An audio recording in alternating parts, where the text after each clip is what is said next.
Bwana Yesu asifiwe na kusalimu kwa jina la Bwana wetu Yesu Kristo. Shalom mwana wa Mungu. Ikiwa tunaelekea mwishoni kabisa mwa mwaka huu 2025, liko neno ambalo nataka niseme na wewe ambaye umekata tamaa ama uliweka malengo na yale malengo haujayatimiza, hayajafika. Nataka nikutie moyo kwa kutumia kitabu kile cha Luka 7. Soma pale kuanzia 10, 11, 12 mpaka 13 huko chini. Tunakutana na habari ya Yesu wakati alipoingia katika mji ule wa Naini. Anakutana na watu wanaenda kuzika kijana wa mama. Na huyo kijana tunaambiwa kwamba alikuwa ni kijana wa pekee. Alikuwa amekufa. Wanaenda kumzika. Alikuwa shakata tamaa ya kwamba sina mtoto tena. Mtoto wangu ameshafariki. Sina matumaini tena. Anaenda kumweka kaburini. Lakini ambaona kitu ambacho kilitokea. Wakati wanaenda kuzika, anakutana na mwanaume Yesu.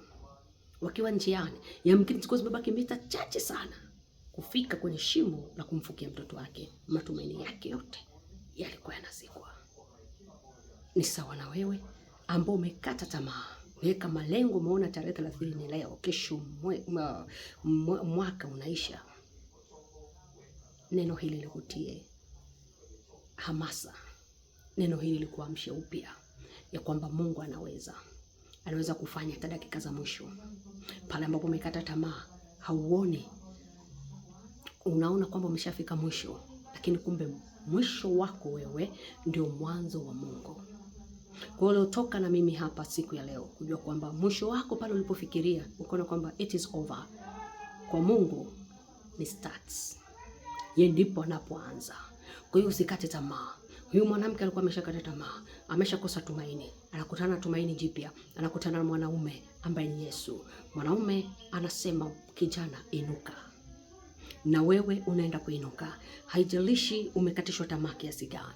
Haijalishi wewe mwenyewe umekata tamaa kiasi gani, lakini kuna kuinuka tena. Hayo uliyopitia yasikukatishe tamaa. Hayo ambayo ulishindwa kuyatimiza yasikukatishe tamaa. Kuna kuinuka. Kama ambavyo Yesu alimwambia inuka, na neno hili likawe kwako, utainuka. Unainuka tena. Haijalishi umekata tamaa kiasi gani. Take that point. Yupo Yesu ambaye anaweza yote. Shalom mwana wa Mungu.